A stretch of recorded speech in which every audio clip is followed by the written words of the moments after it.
Get cool stuff for what you were going to do anyway. Drink beer. With Buy Beer, Get Gear from Labatt, you can just snap a photo of your receipt and upload it to the website to rack up points for exclusive merch. Get points for every purchase, whether you're grabbing a pint on draft, a case for a party, or a tall boy at the stadium. Any size, any product, anywhere you buy Labatt. Buy beer, get gear. Sign up now at rewards.labattusa.com. Now, stand back for your own safety. Steve, what's up? Congrats on the win. Thanks, Steve. Where Paulie at? Here we go. I'm checking out. I will respond to you, but I'm done for the week. I'm done. Steve is my favorite part of the show. How's that? I like that. Thank you. Thank you for saying that. Check for sound. Pleasure to be on there talking with Paulie, man. He's a good dude. I'm an idiot. I'll just shut up and let you talk. I was trying to help. And shout out to Tupac. 3, 2, 1, and This is Orange Nation. Well, hello, Paulie and Steve. With Stephen Fonte and Paulie Sibilia. Good afternoon, everyone. Glad to have you with us alongside Paulie Sibilia. I'm Stephen Fonte. We welcome you into a Monday edition of Orange Nation. It is Monday, so that means two things. Mike McAllister, 12:30. Woo. It means Fran Brown, 1 o'clock. We will carry his live press conference, his weekly press conference for you from 1 until 1:20 or so. Plus, we'll mix in your phone calls throughout at 315-437-7644. What's up, Paulie? Not much. How was your weekend? Weekend was good. Monster Jam was great. Kids had a really good time. And, no Bills game until tonight. So We'll get your review of Monster Jam at the 45. okay, you got it. And we'll review my social media life also. All right. I look forward to that. I'm beefing with a parody account. Are you really? Yeah. Should we be worried about Fran Brown with the Penn State job opening? You know, it's funny you should say that. I've had a few people text me and ask me that, and my initial reaction was no. However, his name keeps kind of sort of popping up with this, right? It's going to come up everywhere, Steve. Yeah. That's something Syracuse fans have got to get used to. Yeah. It's going to come up. I saw someone on Twitter say, well, it's a good thing they're having a bad year. It doesn't matter. He's changed the perception of Syracuse instantly. And if you're at a school like Penn State, it's a lot easier. Yes. When that job came open, my initial reaction, like a lot of people, was they're going to go after Matt Rule. Because of the ties, several ties between Matt Rule and obviously the school, but also the AD, and it makes a lot of sense, right? I've seen Manny Diaz's name pop up as well. But I had this sent to me right before the show started, the Las Vegas odds in terms of who will replace James Franklin there. And this is the latest odds that I could see have have Fran Brown fourth on the list. Actually ahead of Matt Rule in terms of most likely to happen. So, yeah, I mean, I think that, it's certainly, you're right. His name's going to pop up in connection with job openings. I wasn't all that concerned about this particular job opening right away, but the more that it's talked about, the more that, different columnists in State College write about it, his name is definitely circulating. I don't know if, obviously there's a lot of guys that are, only one can get the job, right? There's a lot of candidates out there. But, I can't say for 100% certainty that it's not going to happen. Yeah, if the wheels come off on this season, it would be hard to sell to a fan base like Penn State. Right. And that was one of my knee-jerk reactions, too, is he a big enough name? Now, obviously, he's how I feel about Fran Brown. That's not a shot at Fran Brown. But for Penn State, Penn State is Penn State. And, when they move off a guy that, came pretty close to the college football, national championship game last year, you would think that they're going to have to bring in a really big name. Fran Brown is certainly up and coming. I don't know if he qualifies as a really big name. But with that being said, Fran's got some ties to, the AD there as well, and we shall see. We shall see. Here's the thing with Rule also. You got a $45 million payout to James Franklin, right? 49, I think, isn't it? You've got a $5 million buyout on Rule, right? So that would put you at around 50, my guess. A little more, if you're right. And then you got to pay him. Right. That's a lot of money. But they can get who they want at Penn State. This is where Syracuse is in such a bind because it's not a state school. It's a small private school. And just those numbers are astronomical. Yes, they are. Yes, they are. I'm doubting that Fran Brown's not in the $5 million buyout range either. So you're saying that they could get an up-and-coming coach and get a better deal. A deal, yeah, so to speak. Yeah. Don't you think Fran Brown would be cheaper than Matt Rule? I do. Yeah. I do. But I don't – listen, it's Penn State football. I don't think they're looking for the guy that they could get cheaper. I think they're getting the guy who could get them to a national title game and win a national title. If you can get both, yeah, right. You can look at it that way. Huh. Look at that. So, I don't know. I don't think that they should. I don't think this is the one. I don't think so either. But again, the more that you hear his name pop up, then I can't say with 100% certainty that it's not going to happen. I don't think so either, Paulie. I will say that on the record. But I kind of dismissed it initially Saturday night when I started getting asked questions about this, and into Sunday, I was like, no. But now it's Monday, and now that I've kind of read up on it a little bit more, and you see his name pop up more and more, I don't feel as 100% confident as I did I'm 98. Sunday. Yeah. I'm 98. Where was Kurt Cignetti on the odds? Because he's a PA guy, right? Yeah, he was. I mean, you would love to get him, right? What he's done for a basketball school, I think he's right behind Fran, so he's fifth. He's behind him. Right behind him. He's at plus 400. Fran's at plus 325. That worries me a little bit. That's what I said, right? That's what I said. Now, some of it is he's in the mix for a national title right now. Yeah. So why would he necessarily leave if he's, I know that there's a lot of money to be made. I'm saying that right now he's in a position where he's got that program coming off a huge win over Oregon. They're in position to make the college football playoff. Syracuse should have hired him. Remember, Steve? I do we remember learned that last. I do remember last that. season after the Pitt loss. And you know what? Sometimes, you can have three finalists, and two of them can be really good coaches, right? You can only pick one of them. So, I mean, what he's doing at Indiana is remarkable, truly remarkable. The fact they went to Oregon and won that game and won it the way they won it, very impressive. It's funny that this is what we're talking about with Syracuse being double-digit,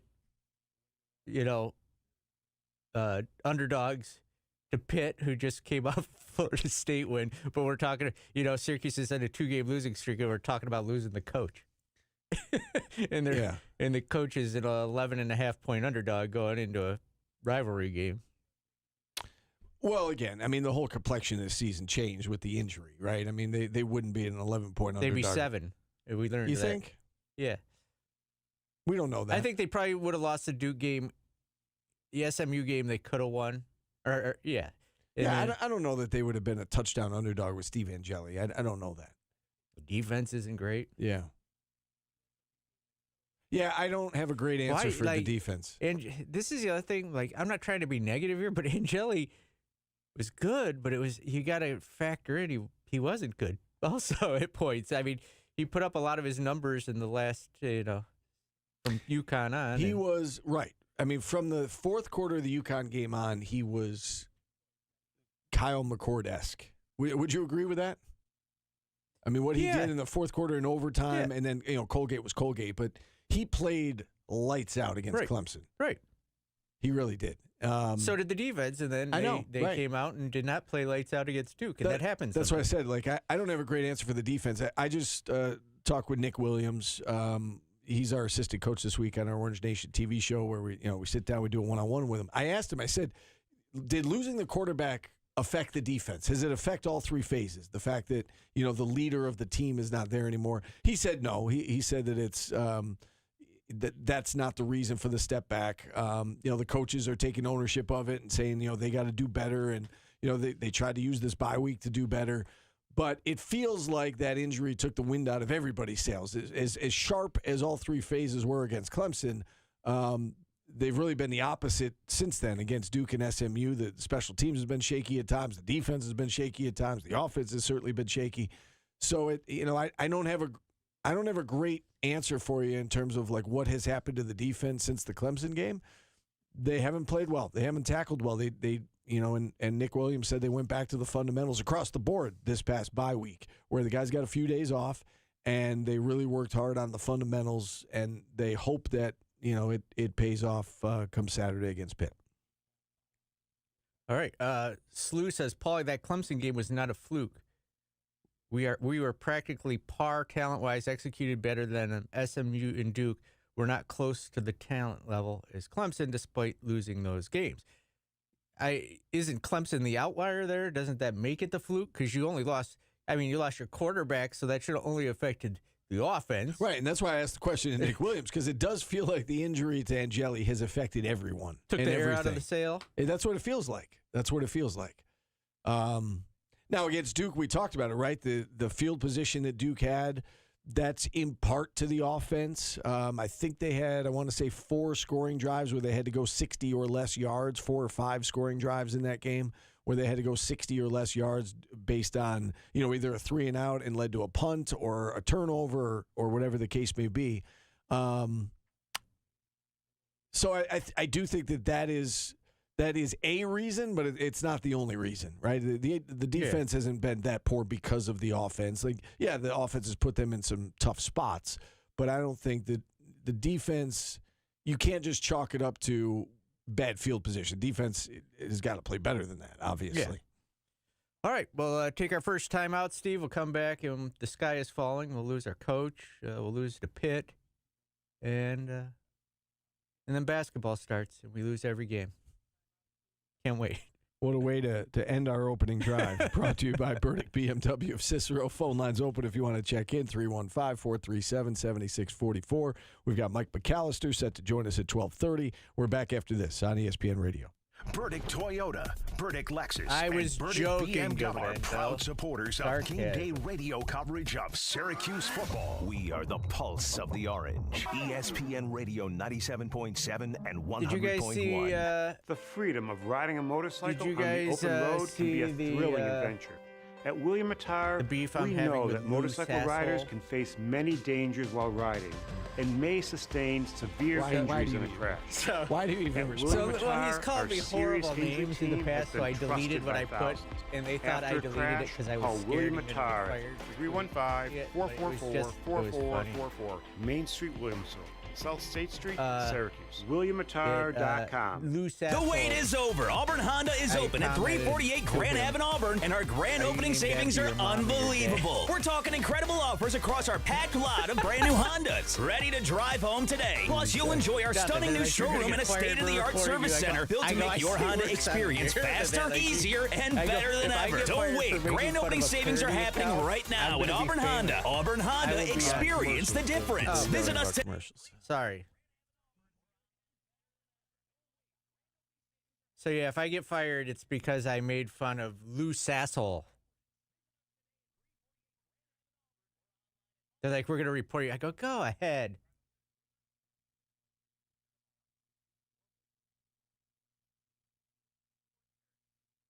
Okay, so there's a parody account called Lou Sassel, and I commented on something he put on my page, and then I deleted it because in the past, he has called me names that I left up on my Facebook page that bothered people. And so I deleted it because I didn't want to deal with it over the weekend. And so what I said to him, his name was Lou Sassel, and I said, are you named after your mom or your dad? because that seems to both work. Lou Sassel is Stephen Bondi. Because he could be Louis Sassel or Louise Sassel, Steve. I don't know why everybody finds that offensive.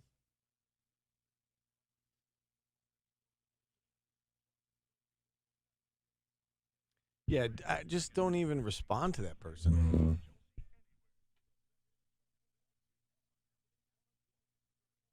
But just to think that, could you imagine making that call or an email and being like, hey, my name's Bill Stevens. I go by Lou Sassel on Twitter. I'd like to report Paulie for making a joke about my fake name. How do you know it's fake? Maybe that's his name. If it's his real name, I'll apologize. All right, I'll take the heat then.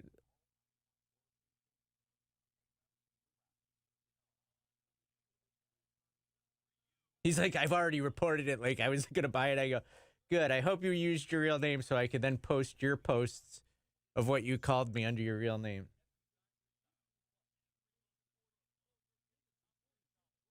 I think it's because I deleted it. They thought I was scared to leave it up, but I just didn't want to deal with it.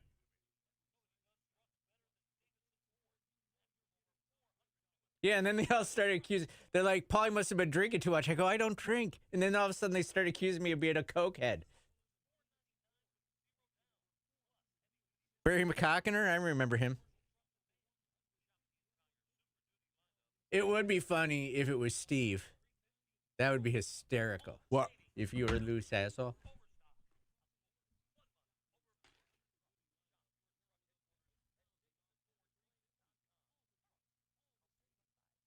No, my name wouldn't be Lou, though. It would be Low Key. Low Key Sassel? Yeah, I see it. That's my nickname. My given name is Lou. But I'm going to create a parody account called Mythic Hook.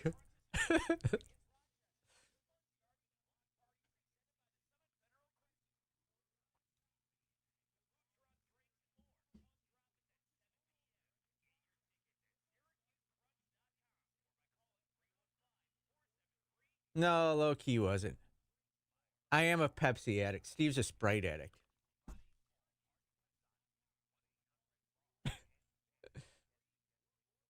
It's Jordan. Bitter after leaving.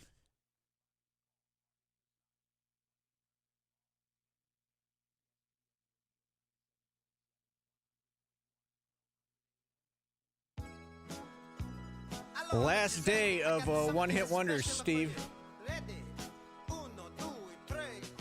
1981. This is called Shut Up, You Face. Do you remember this? I do.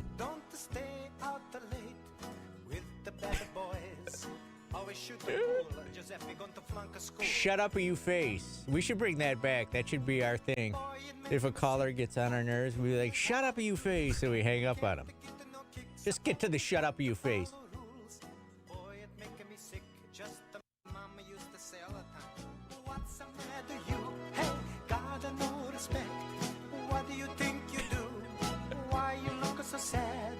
It's a not so bad. It's a nicer place. Ah, shut up, you face. 1981, One Hit Wonders. Problems. I didn't write the song, Steve. All right. I know people are talking about whether or not Fran Brown is going to leave after this season. I don't see it. I don't think it's happening right now either. What about Jeff Nixon? Is he a bigger concern? I think yes. But it also depends. Like if he gets things cooking with Ricky Collins, yeah, he's definitely gone. Right? I mean, I would assume.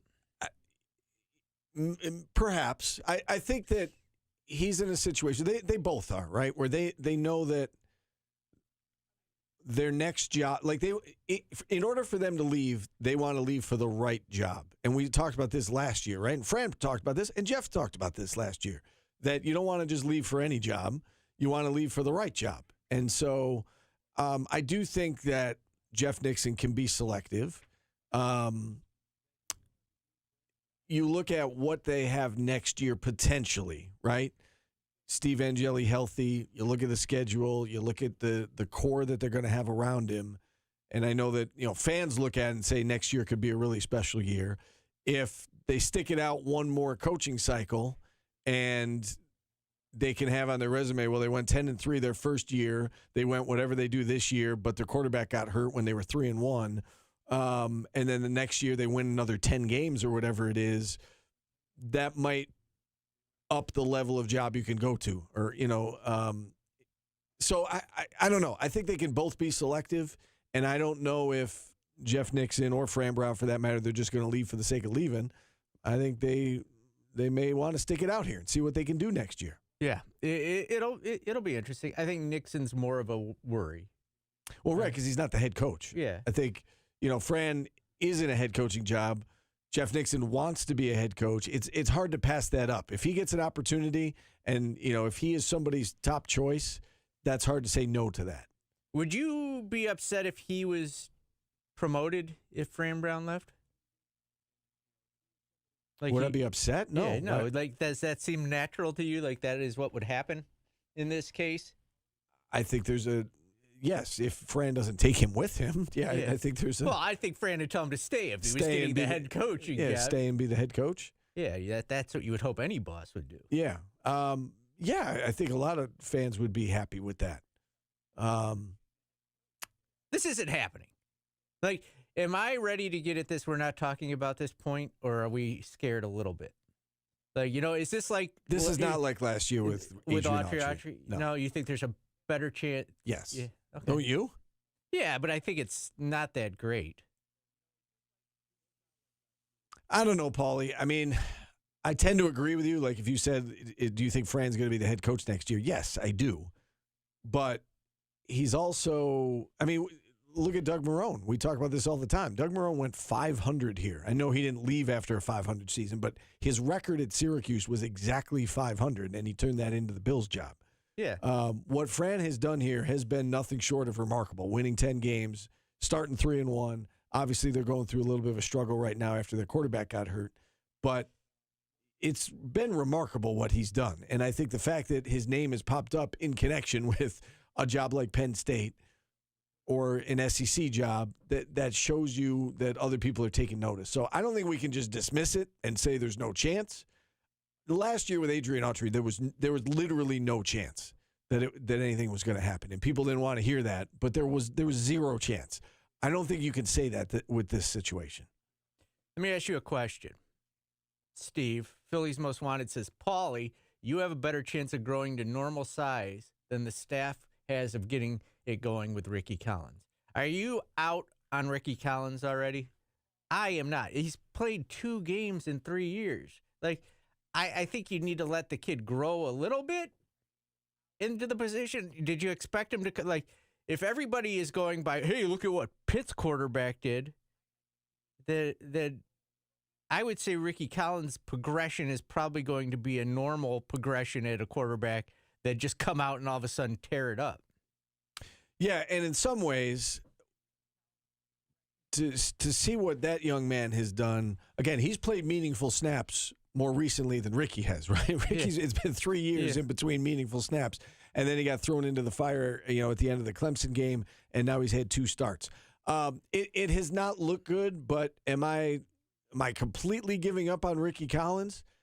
You know my feeling on this. I think it's his team until maybe the very end of the season. They may make a move in my mind at the end if they're out of bowl contention going into that BC game. But I think until then, I think it's his team. I think that he gives them the best chance to win. I think that's the belief in the building, and I don't think they're going to throw up their hands after 2 games and say no. This isn't working. We're moving on to Luke Carney. I don't think that's happening. L.A. Orange says Ricky Collins has been a backup for 3 years. Yeah, look who he's been a backup to. He wasn't a backup to Carlos Del Rio Wilson. Right. Come on. Growing at quarterback is, progression is the pain of growth. I heard that yesterday, Steve. That's what Ian Eagle said to the Browns' new quarterback. said is he doesn't expect to come out here and tear it up. He's got to go through progression and get better. And you just got to be patient. And I know it's instant gratification. And Kyle McCord came in day one and flung it around. And Angeli was great. Not everybody is those quarterbacks, right? You got to, not everybody. Jim Boeheim used to say it every day. Not every freshman is Carmelo Anthony, Well, right. And so when I hear people say, well, look at what, Mason Henschel is doing at Pittsburgh. So, he's a freshman, so give it to Luke Carney. Like that doesn't equate, right? I mean, you can't just say because a freshman is lighting it up with Pittsburgh that automatically a freshman's going to light it up with Syracuse. You have to trust the coaches, right? Do people trust Fran? I think the answer is yes. You have to trust that Fran is going to do what's best for this team and this offense. He's with these guys every day. He sees them every day. He's going to make the decision that he feels is best for this team and to win as many football games as possible. And so, if he sticks with Ricky Collins, you have to trust him that Ricky Collins is their best option right now because we haven't seen Luke Carney, right? So you have to trust that the coach knows what he's doing. And I think we all believe that Fran Brown knows what he's doing. L.A. Orange says, how long did it take you to get good at radio? I'm still not good at it. I'm not. I hope I'm getting better every day. I do have my air checks from starting. I have them all from way back in college days to now. And I have my TV air checks from back when I started. Maybe we'll do a watch and a listen party, and you'll see. You'll see. Yeah. I mean, it's just like anything else. The more reps you get, the better you get at it, generally speaking. And, I do think that this game on Saturday, it feels like a make or break game for the season, for Ricky Collins, for everything to do with Syracuse football in 2025. This game is everything. And you got to hope, what happened last year at Pitt was not something that Syracuse was tipping or anything like that. And they have, they know what, it felt like they knew every play Syracuse was going to run last year. And you hope that they figured that out too. And, Ricky Collins doesn't come out and struggle like that. They had no answer for Pitt last year. Yeah, right. I mean, it got ugly quickly. And that was with Kyle McCord. Right. He played his worst game. Everybody plays a bad game, and he had his one bad game at Pittsburgh, and it was a disaster. It was a dud, right? And the Pitt defense was all over Syracuse, and they Syracuse dug itself a big hole, and it was over early on. Can I address one other thing on the Ricky Collins thing? Someone in the chat, Philly's Most Wanted in the chat, said if LSU wanted him, they would have ponied up the money. I don't know if people realize this. Do big time schools whiff? Yeah, but it's rarely that if you're good enough to play at LSU or get recruited by them, you're probably good enough right now where Fran Brown has a program to play at Syracuse, right? If you're not good enough at LSU. You're good enough to play at Pitt. You're good enough to play at BC. That tends to be how it goes. Yeah, and I mean, the other thing is you could say, well, if LSU wanted him, they would have paid him. Kids want to play, as we've talked about, and he had an opportunity to play. And, if the money was close or if Syracuse matched it or it was even giving him more, of course he's going to jump at the opportunity to play. And at the time, he was brought in. It looked like he was going to be the starter, right? I mean, he came in, he won the job in the spring, and it looked like it was his team. And,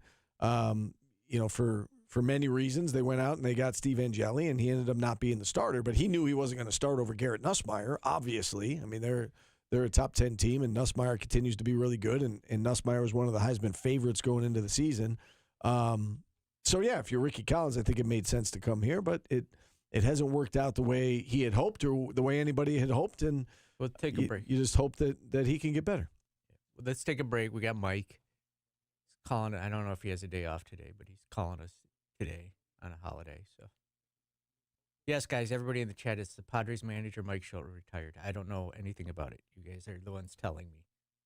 And I'm guessing, without reading anything, it was probably a mutual thing because offensively, he was terrible in the playoffs. His style of ball was not great, and the window is closing. That's why the Bills are going to fire their coach this year after not winning the Super Bowl. Don't speak that into existence. We got to take a timeout. Mike McAllister joins us next on ESPN Radio.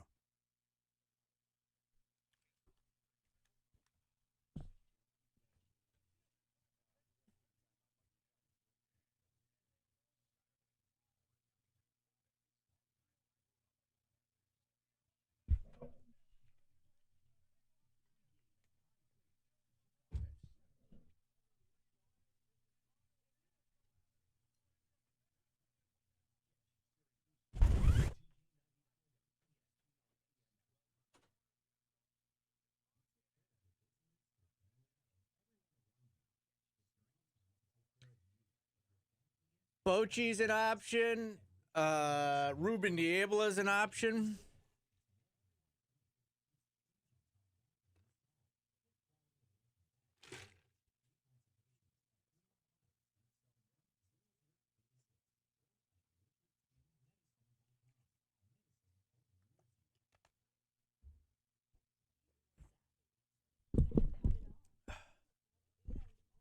Hey, Mashag09, thanks for joining us. We talked about that.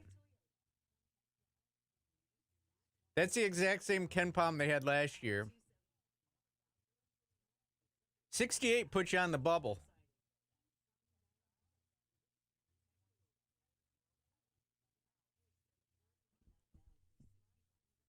What are you obsessing about Malik Brown right now for?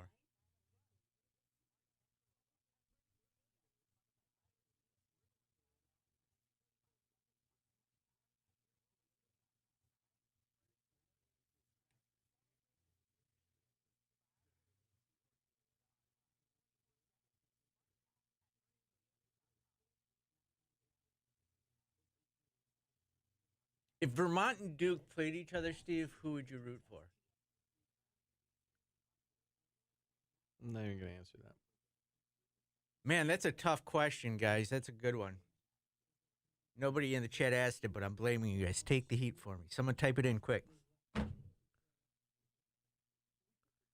Yeah, might be. If the Bills need to make a statement tonight, I think they will, but they need to. They have not played well the last What if several that weeks. statement is we suck and they lose again? I don't think they suck.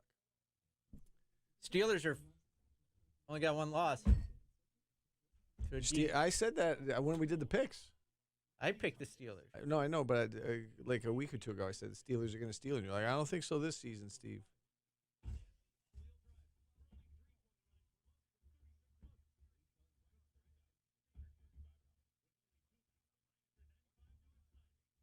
No, 68 puts you on the bubble. You've got a shot to get in.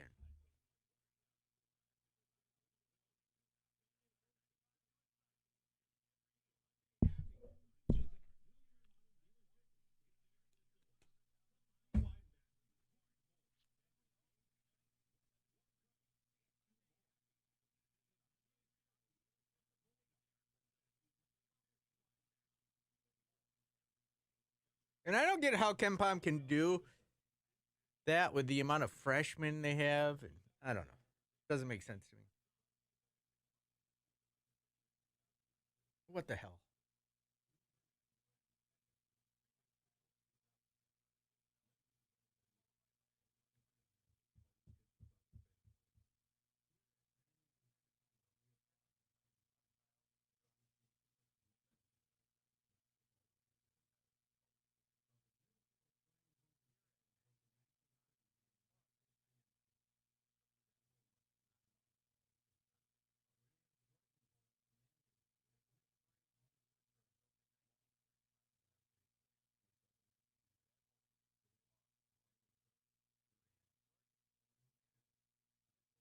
Yes, they're playing Houston and Kansas in Vegas.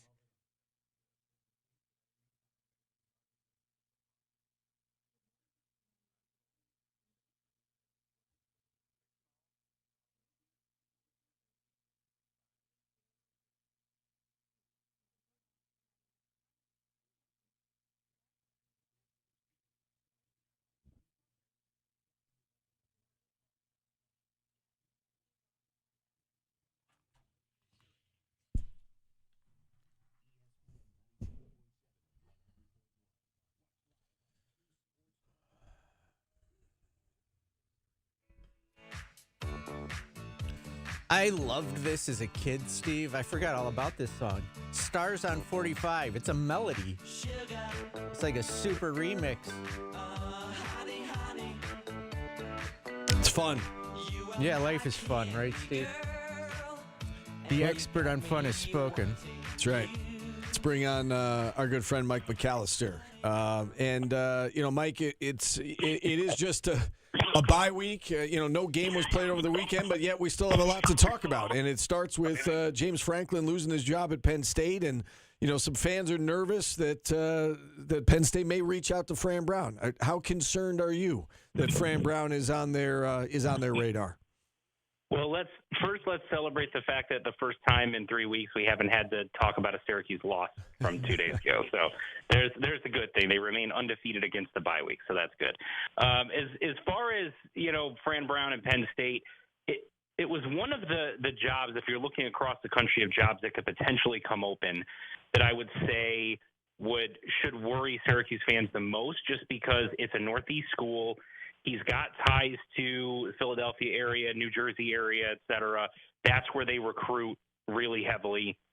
Obviously, they have very deep pockets because Franklin has a huge buyout and they're paying it.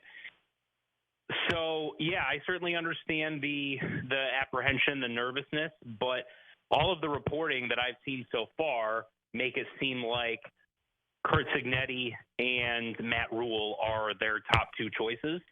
And I've heard some rumors about the defensive coordinator at USC and, a couple other guys. But Fran Brown, to this point, hasn't been mentioned real heavily with them. I've seen a couple of, odds makers things that have had him on the list. But ultimately, if Penn State is looking for a splash hire right now, would he qualify as that? I don't know. I personally think he would be a great fit there. I think he'd be a great fit anywhere. I think really highly of what he is as a head coach and program builder and the things that he's done here so far. So I think it would make a lot of sense from their perspective. Are their fans expecting something different?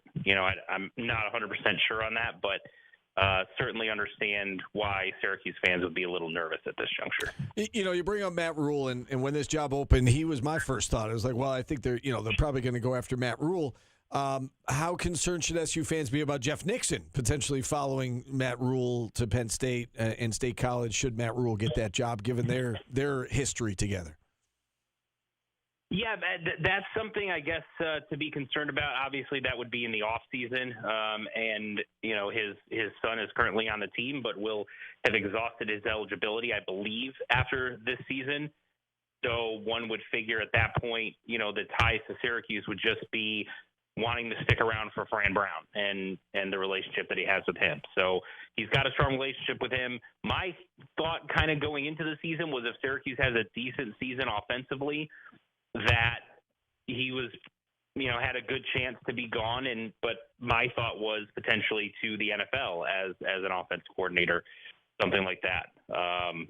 Or even potentially as a head coach somewhere, maybe not at the Power 4 level, but, like a MAC school or something like that to get his foot in the door as a head coach. I kind of thought this would be Syracuse's last year with him anyway.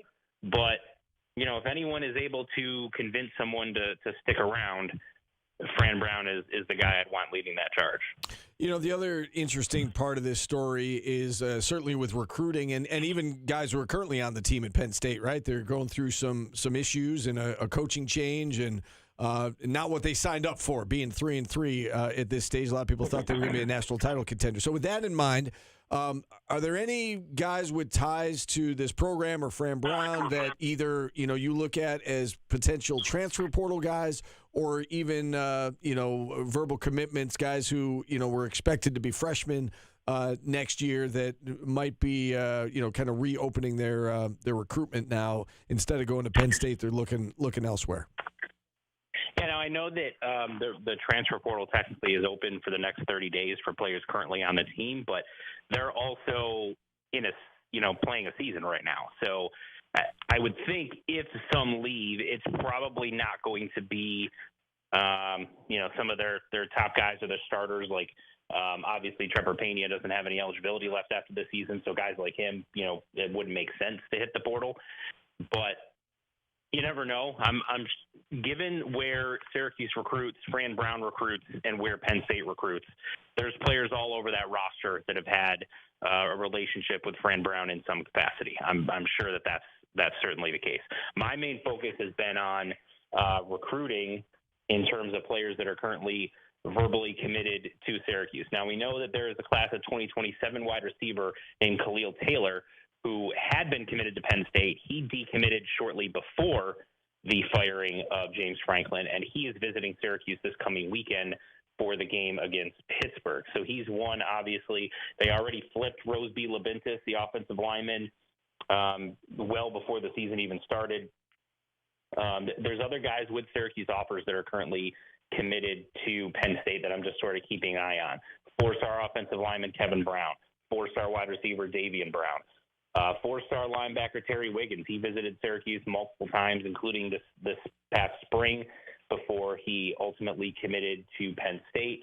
4-star running back Messiah Mickens, 6'2" corner from New Jersey Julian Peterson, offensive lineman Marlon Bright from New Jersey. Those are some of the guys that I'm keeping an eye on.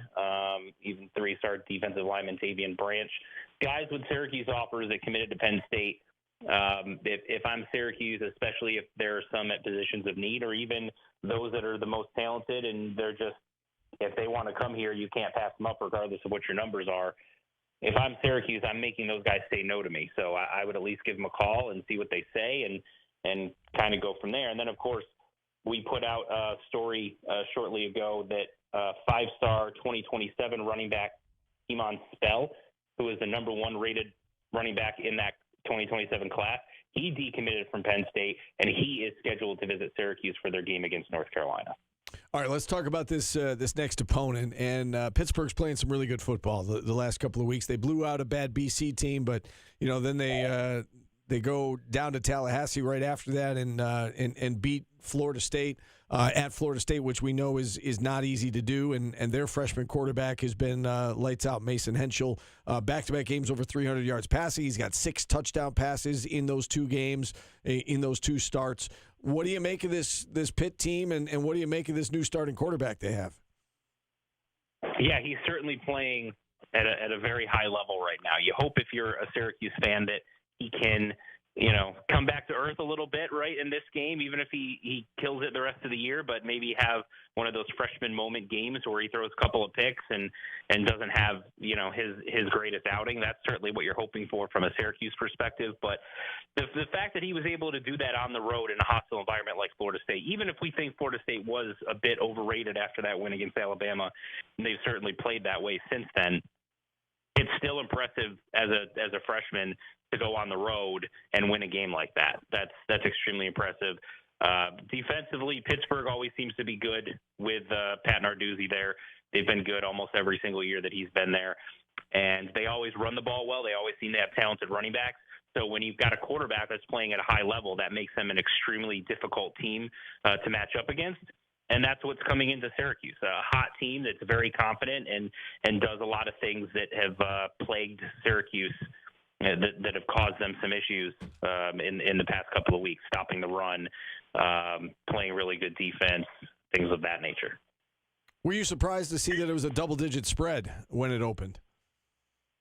Not really, because I think Vegas is of the mindset, until I see the Syracuse offense do anything, I'm not really going to expect anything. Now, perhaps the fact that there was a backdoor cover last week, but I think most consider some of what Syracuse did in the fourth quarter kind of garbage time, meaningless, putting up some minor numbers to make it look a little bit more respectable than what it was. I personally think that game was a lot more competitive than what you would think before that fourth quarter. I thought Syracuse was a couple of plays here and there from it really being competitive and interesting down the stretch. So you're hoping that with the week off, Syracuse can correct some things, that Ricky can continue to gain some confidence and within the offensive system and with the coaching staff, and they can all get on the same page, and you come out and have a much better game Saturday night. I know that you listen to our show from time to time, and you, I'm sure have heard fans talking about Luke Carney, and it's time to turn the page, and so on and so forth. If the offense doesn't get it together, if Ricky does not look better in this game, do you think we'll see Luke Carney at some point on Saturday? I guess what would it take for us to, injury aside, let's say Ricky stays healthy, what would it take in your mind to see Luke Carney on Saturday, or do you think that's just not going to happen? If I had to bet, I'd say it doesn't happen, but I think it really depends on how ready the coaching staff feels he is. I know they think very highly of him. I think very highly of what his talent level is, and what he can be in the future and what his ceiling is and all of that. The thing you have to be careful of is throwing a true freshman out there before they're ready when you know that they're not ready just because you're trying to make a change and you hear the chatter and everything else. I would trust Fran Brown and the coaching staff's ability to assess his readiness. And if they feel like, look, Ricky still isn't getting the job done, we're 3, 4, whatever games it is, into him being the guy and the offense is still struggling, we like what we've seen out of Luke Carney. Absent Ricky being on the roster, we'd feel comfortable with Luke Carney going out there and starting. Then I think at that point you could see him potentially out there to try to give Syracuse a spark. But the other comment I'll make on this is I saw there was a post, and I don't know whether it legitimately is someone who is a Syracuse student or not, but they posted something about the fact that they're trying to organize some sort of student protest to Syracuse continuing to start Ricky Collins and have students not go to the game on Saturday night. I think that's one of the most ludicrous things I've ever heard. If you're trying to hurt your program with a bunch of high-level recruits, including 4-star prospects who are going to be in attendance, that are analyzing that game day atmosphere to see if it's something they want to be a part of, if your goal is to hurt Syracuse's recruiting efforts, then yes, by all means, go ahead and do that protest. If you're not and you want to help the program, then you go, if you've got the student tickets and you participate and try to have a good time and cheer your team on and be loud and make an impact so that recruits notice it regardless of what the outcome is. I just don't understand that. I don't know a coach that I've ever seen that has said, well, I was going to start this guy because I think he gives us the best chance to win, but some students are protesting, so I'm going to start this other guy instead. Like, I don't know that that's ever happened in the history of football. I got 2 questions for you. One about Carney, and that is, what level of, like, Texas is huge for football, but what level of football was he playing in Texas? See, that's the thing, is I've heard mixed things on that because my knowledge of the different levels and what does 6A mean versus 4B and all of that is not great, to be quite honest with you. And so I've heard some people say, no, it's a pretty good level of football. I've heard others say it was kind of mid to lower level of Texas high school football. Regardless, I think Texas high school football, regardless of what level you're playing at, is still pretty representative. And the fact that he won 4 straight state titles and was the first at that level to do it, I think is saying something. Whenever you're the first to ever do something and you're playing Texas high school football, I think that's a notable achievement. But, was it the highest level where, some of these guys like South Lake Carroll and those other schools are playing? No, it wasn't that. It's down at least a couple of pegs from that. But I don't know whether it's, sort of mid to upper echelon, whether it's all the way at the bottom. I'm not 100% sure on that. And secondly, Syracuse has a history of starting a freshman quarterback from Texas that completely ruined him as a quarterback. It's very easy to ruin a kid at that position if you throw him out there too early. Well, yes, and so some people have said, well, that's not the reason that you don't throw a kid out. Like, that's exactly the reason why you don't throw a kid out there. I think putting a player out in a game when you don't think that they're ready to play in the game is a disservice to both the rest of the team and to that player and to their future and to their development. I don't think there was any thought coming into the year that Luke Carney was, once they got Steve Angeli, that Luke Carney was going to play a significant role. You could get him out there. You got up to 4 games, right? So if you've got a couple of blowout games, you could throw him out there for a couple of plays like he was out there against Colgate. Then, sure, you can do that and it doesn't cost him his red shirt.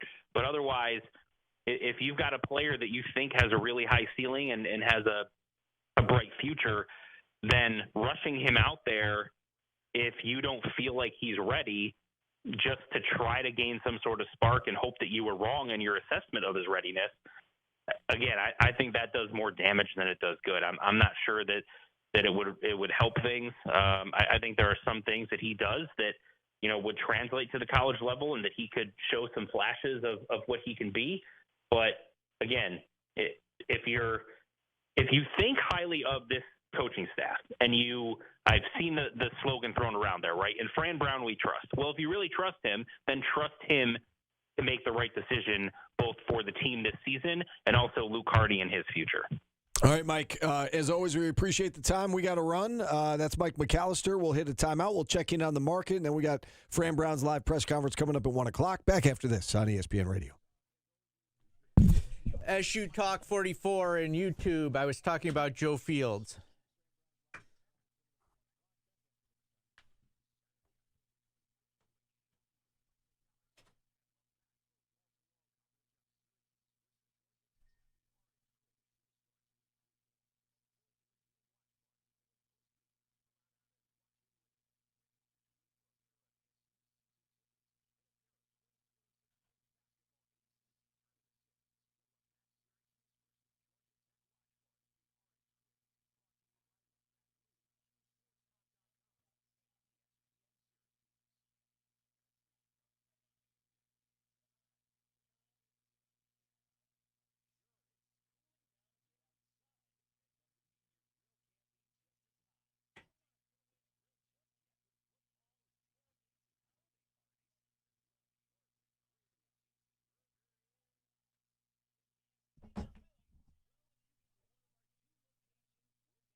How was everybody's weekend?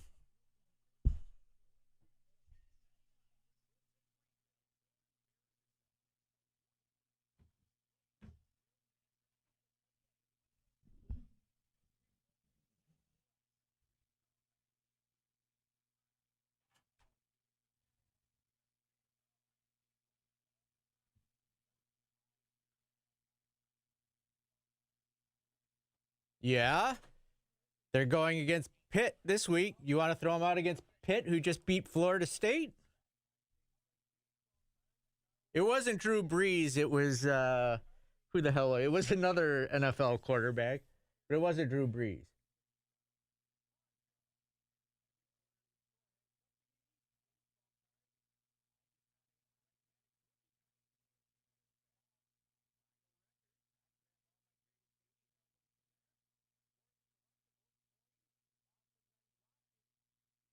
Kyle Orton, right.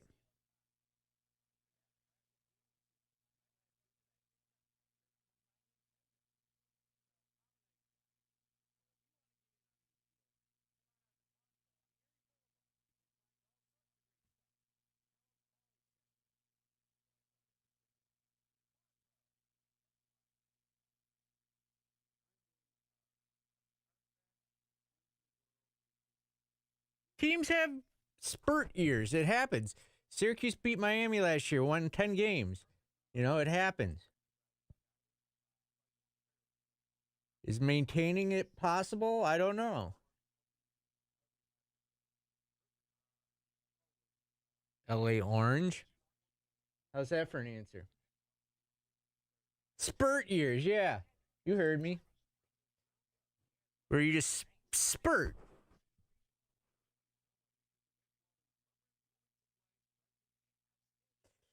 Phillies most wanted. That also plays a double.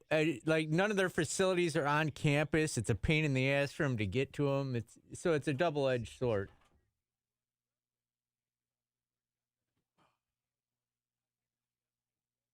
Oh no!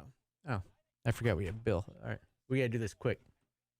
I don't have my read. It's gone. All that I cleaned up all the diamonds, none of the dogs. I know. You know it. You remember it? I do. Yeah. Why are you looking at me like that? Why did you throw it out? I told our producer to type it into the segment. It's fine. It is in the segment, you. Well, I didn't look at the rundown. It is there. He did the right thing. Our producer listened. You just don't read the damn rundown. I was half joking. No, you weren't. No, I was. Do it live. That's right, Matt from Auburn. I don't like the way you looked at me, though. You, like, side-eyed me.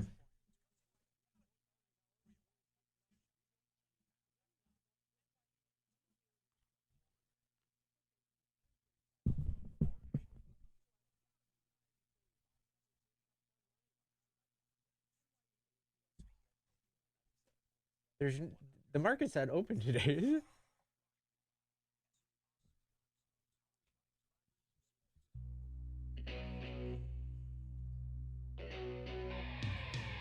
Red Riders, Lunatic Fringe. This guy, the lead singer of this band, had 2 one-hit wonders, Steve. It's crazy.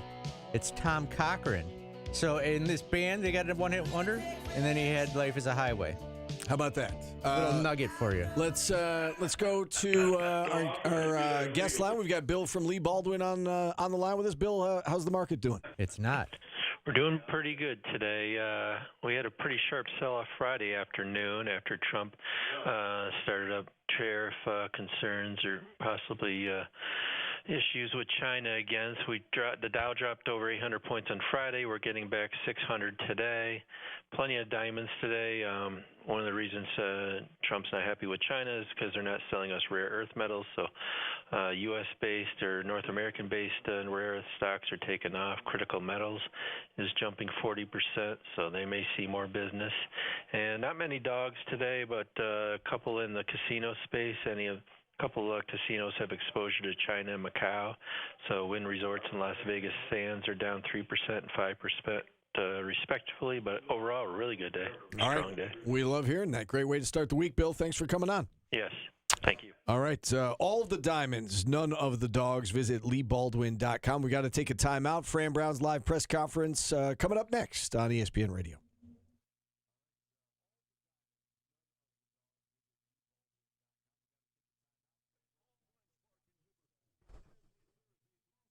So, Dominic, you got the day off, right?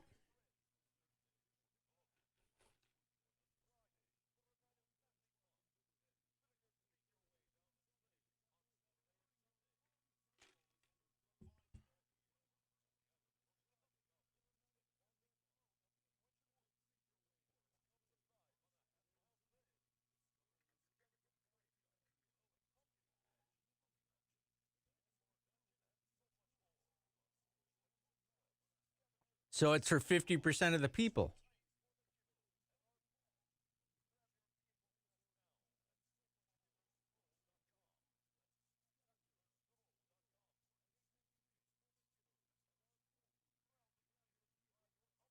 Yeah, what a crazy idea having stock market updates. There's whole channels on it. People have retirement funds. Oh, my God.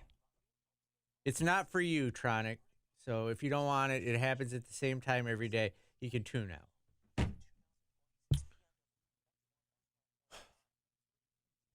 you throw me a... Oh, you know what? I think I might have... No, I don't. You have a pen I could... Yeah, I put them all over here, Steve, in a little cup. So When did you clean up? The other day. It was really sloppy in here, and I didn't like it. Okay.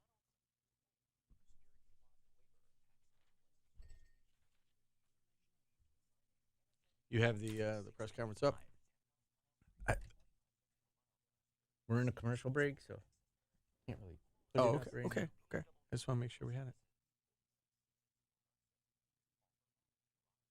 It's my first rodeo, bro.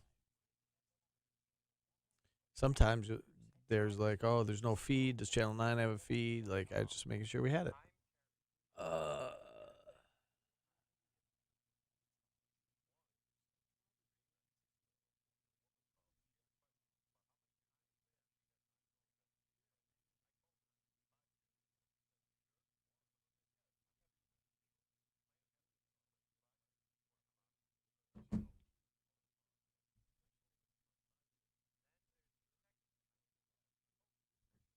Get it, Dominic. Yeah.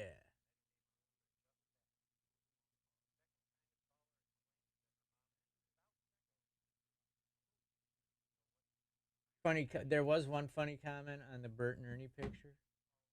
I was curious what Ernie and Bert were getting into this weekend besides Monster Jam and fixing the dryer. By the way, I gotta hire somebody because it's not the fuse, it's not the heating element. So above your pay grade? Yeah. Sorry.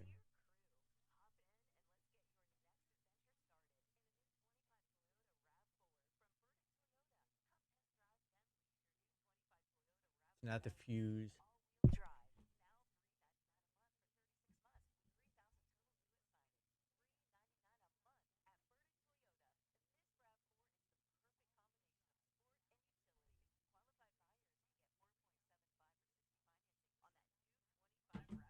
I tested everything. I did everything YouTube told me to.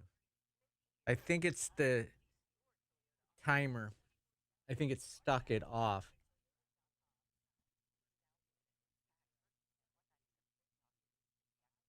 You can come take a look.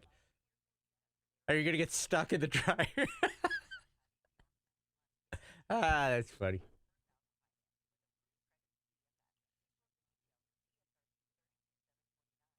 No. Valari is not going to be the quarterback. Oh, my God.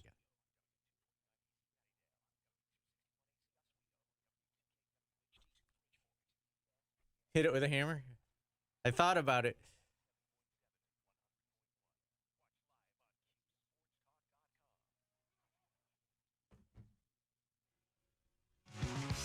Leah, 1981, Donnie Iris, One Hit Wonder.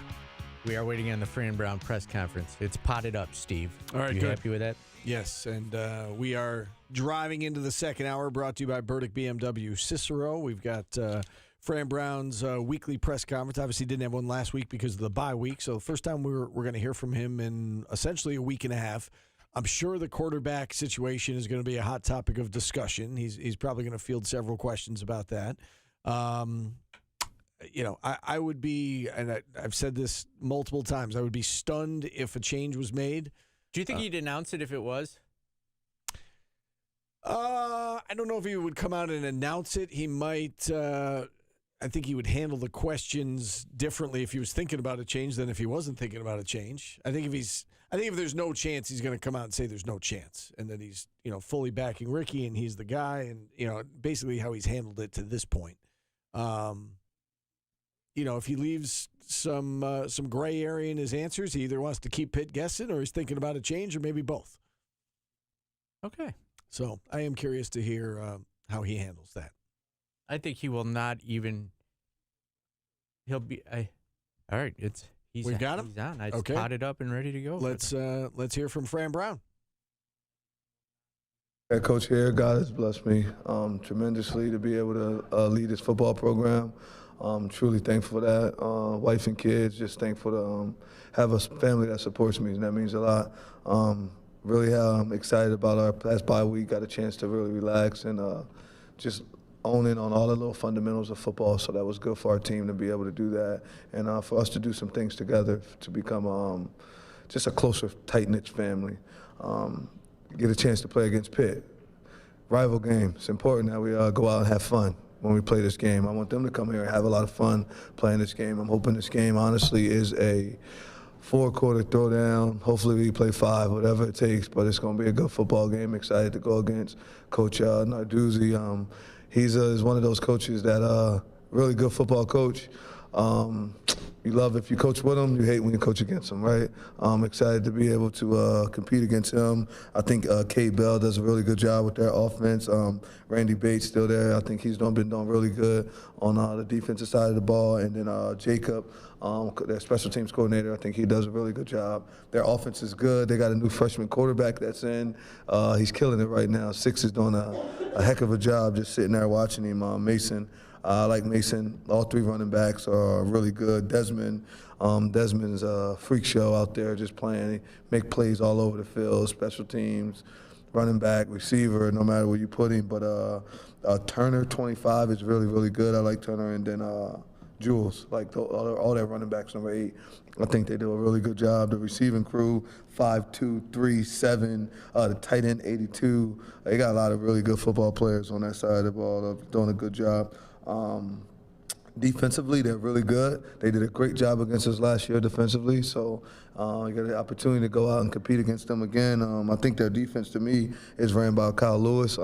That's my boy. I think he's a really good football player. I'm excited to play against him this weekend, but I can't wait to watch him on Sunday.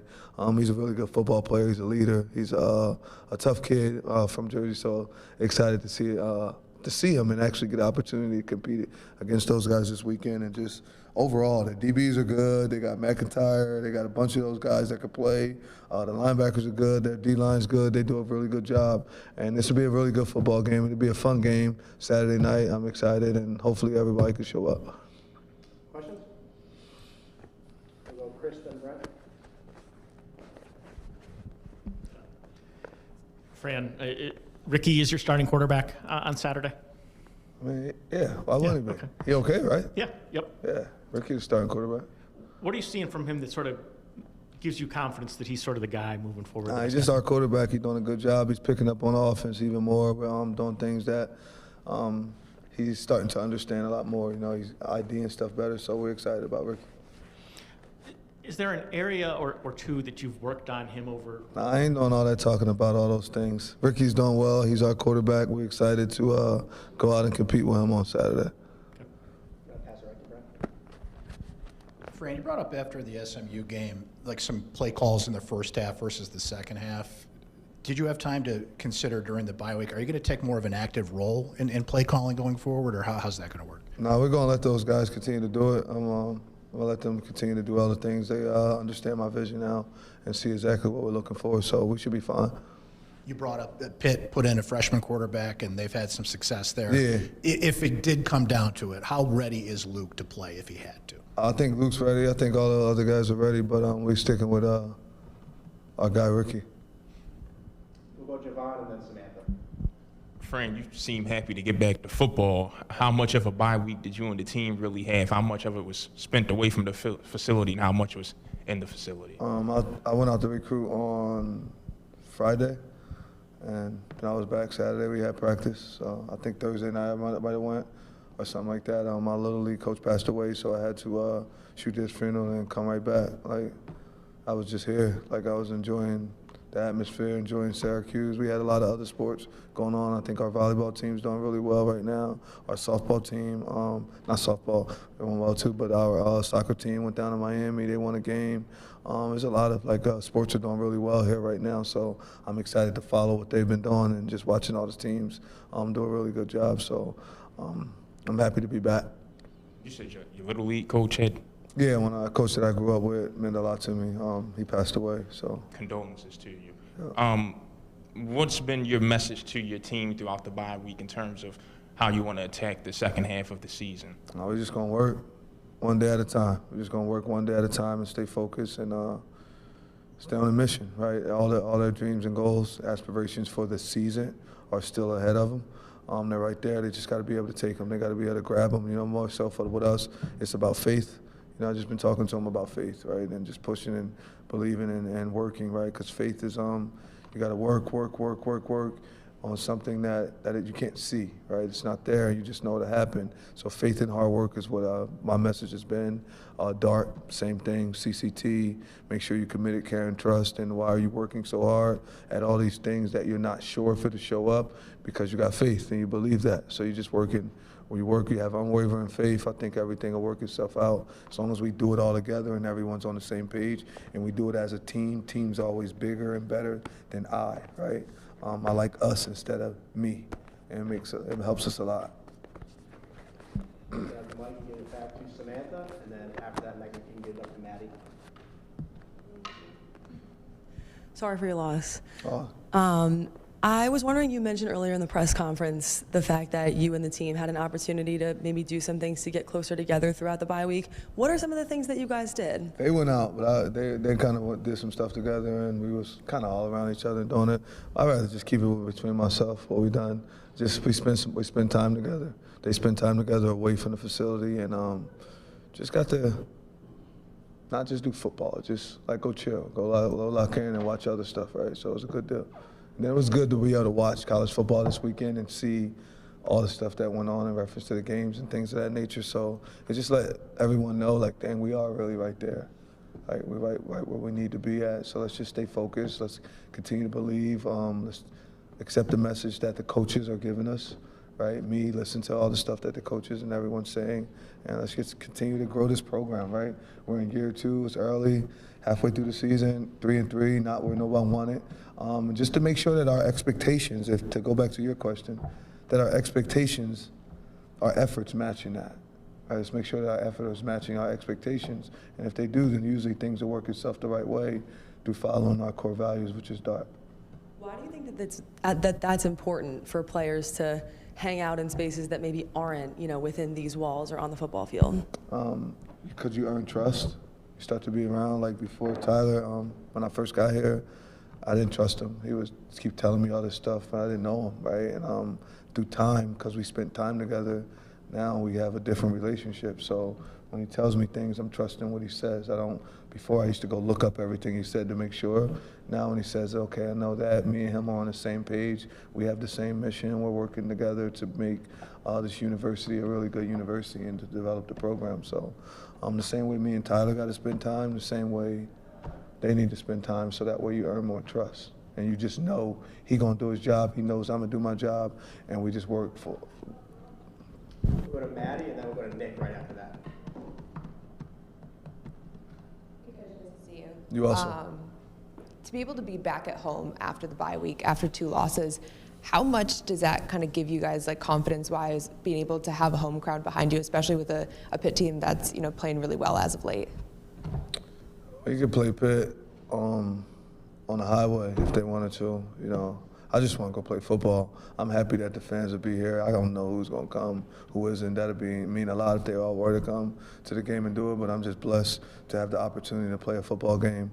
Being home it helps because, it's everyone who loves, right? They put their time there, taking their time away from their schedules and day to come. So it's going to be fun. I mean, I'm excited about it, right? It's a good deal, but we just want to play.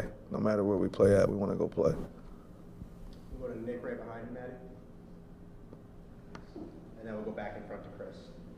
Hey, Coach. Last season, you guys saw Eli Holstein at quarterback for Pitt. Obviously, this time around, it's going to be Mason Heichel. You mentioned off the top that you like what you've seen from him on tape. If you could just go a little bit deeper on what tools he brings to the table and what kind of threat he poses on Saturday. His leadership, he can run. His leadership and his athleticism. Go right in front to Chris, and then Javon right after. Fran, does preserving Luke Carney's red shirt factor into whether you would look for a spark from him? Ricky, our quarterback. We're sticking with Ricky. I want to make sure you understand that, Chris. Ricky Collins is our quarterback. We want to stick with Ricky.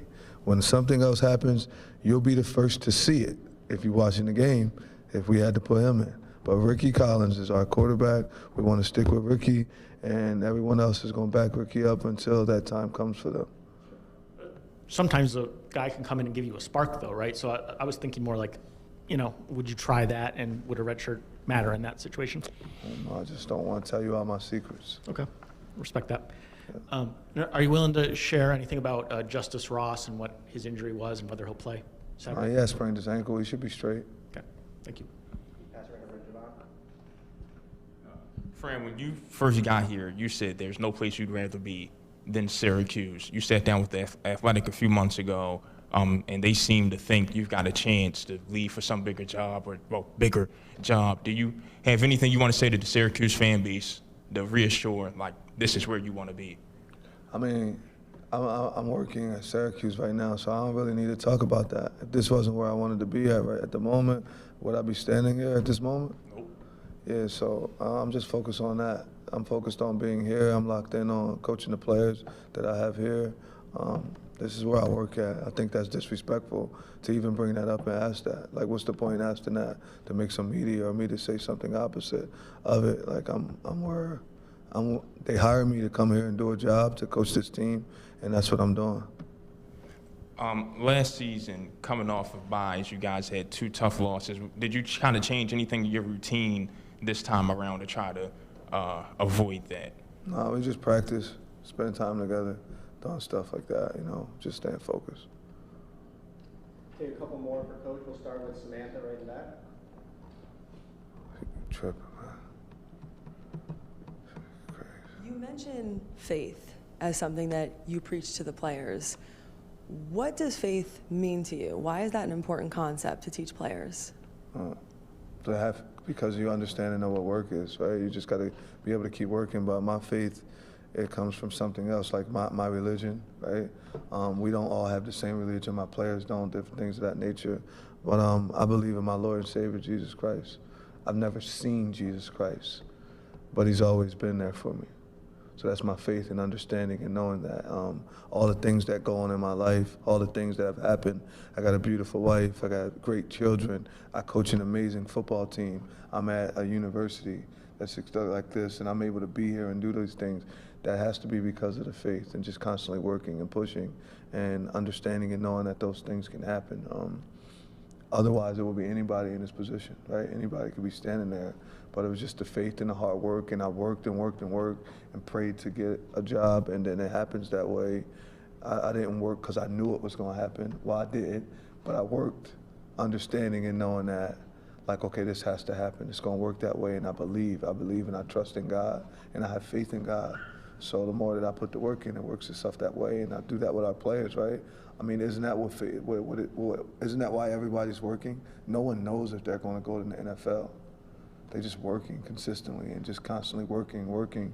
And that's why you have some people who get drafted as Mr. Irrelevant, had no idea, and then all of a sudden that happens and it just goes that way, and you get free agents that end up being NFL Hall of Famers, things of that nature. They just kept working, right? And just keep working and understanding and knowing and believing it. It's like with a family member, right? I got people that are a little ill right now, and I'm just praying for them and understanding and knowing, and I have faith that it'll go in the way that it needs to go, because I'll never question God's decision at the end of the day. But that's where my faith comes from. It's just otherwise, I might as well just sit around and wait for something to happen. I know what those results will be, so why not just work, and then He'll give the results that I'm looking for at the end. Last two for Coach. We'll start with Brent in front and then finish with Maddie in the second row. You mentioned with Pat Narduzzi, you love him if he's your coach, but you hate to go against him. Yeah. What is it about Narduzzi you hate to go against? What does he do that? He's a tough football coach. You know, you're gonna have to play against a tough football team. He's just a football guy. Like he's a football guy, right? He loves football. He wakes up football. He goes to sleep thinking football. Like that's who he is. And when you're going against the guys like that, you know you better come ready to compete, ready to play, because he's going to play no matter who we got on the team, what's going on with the team. He's going to make sure his team's ready to play football. And I hope that, like in my coaching career, my career could be like his. He's always done a good job ever since he was at Michigan State, and that's when I first started to know who he was. I thought he did an amazing job as the coordinator there. And when he came and took over Pitt, it was a big deal to be able to see him do that. And he's done a really good job all this time. So I respect his work. I respect his teams. I respect how tough they are. Can I ask any particular reason why you brought the football with you? It was just right there, and I grabbed it. It was no real reason. It was up there, and I was just like, let me, listen, I enjoy I love the ball, right? It means everything to me, so I love football. And then we'll finish with Maddie right there. On the defensive side of the ball, we saw Devin Grant sit out a game with injury. Tank has gone down a couple of times. You know, how are they doing, and how important is it to have, you know, those two especially healthy on the defensive end? I hope they're back. Devin's ankle seems to be getting better, and Tank's doing a really good job. Tank's straight. He's gonna play. He's actually been practicing probably better than everybody. So we're excited for Tank in his second half of the season, for those seniors too, right? You want them to have the best 6 games they can have, so we can make this 6 turn into 7 and 8, and then try to figure out how it can go from there. But Tank's doing a good job. Devin should be fine. All right, thanks everybody. Thank you. Just a reminder, we have a team meeting coming in here, so we're going to have everybody. Brown's weekly press conference. We'll take a time out here. We'll open up the phone lines the rest of the way. 315-437-7644. You all right? I am. Sound like you're breaking down on me. We're just have to clear the throat. Back after this on ESPN Radio. Got a little rice in your throat? It was mashed potatoes. Oh, yeah.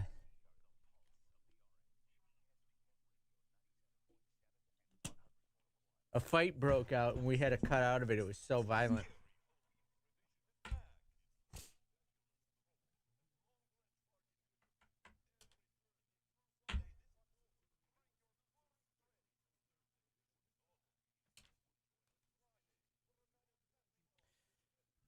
I don't know what the end game was on asking all the questions about the quarterback, but well, somebody's writing an article. Michael Antonio, Paulie, did you notice he said right now and at the moment? I did. Yeah, it popped in my head, and then I also just realized that if you get asked a question you're not expecting and you have to say the right thing, he that's what he did. I don't take anything he said there as, oh my God, that means he's leaving, or oh my God, that means he's staying. Seems like he was struggling to answer a question he wasn't expecting.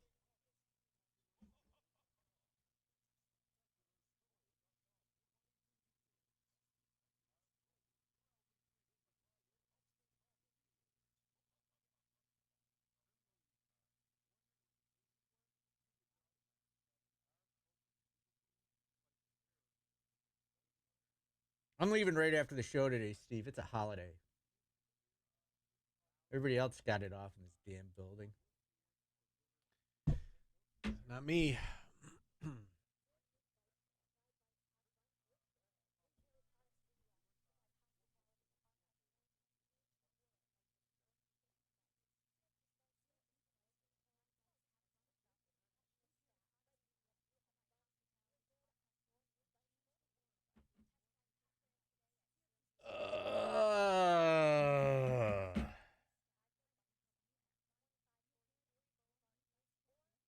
What's the weather out?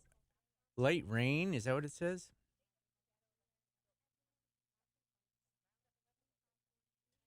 Showers likely, highs in the upper 50s, blah, blah, blah, mostly cloudy. I slept with my window open last night. Oh, it was so nice. Hear the rain banging off the roof. My neighbors fighting. Cats fighting. Little kids screaming.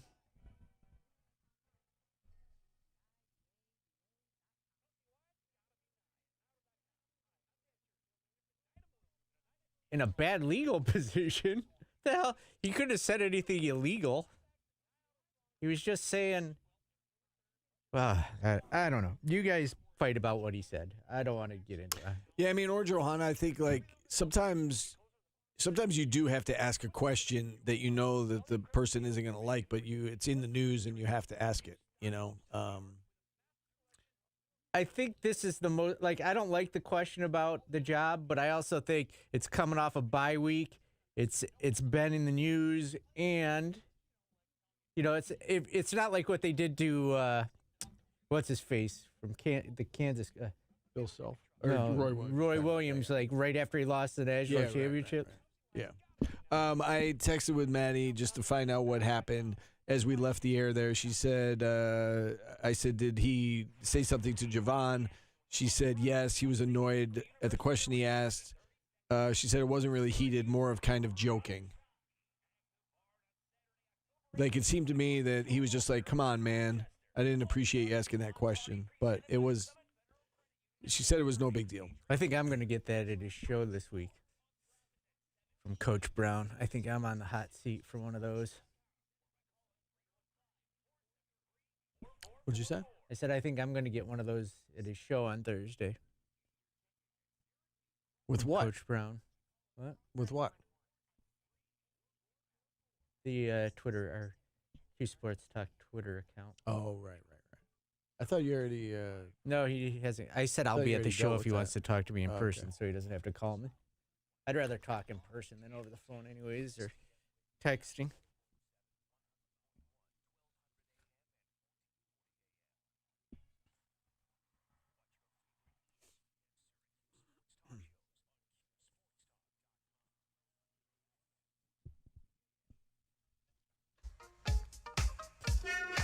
Steve, do you remember this song, The Double Dutch Bus?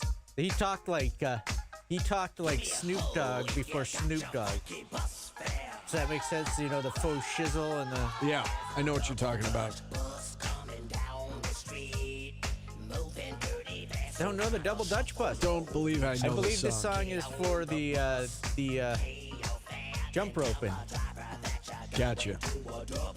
It's a banger. Yeah, I've not heard this song before. You think it's a banger, though?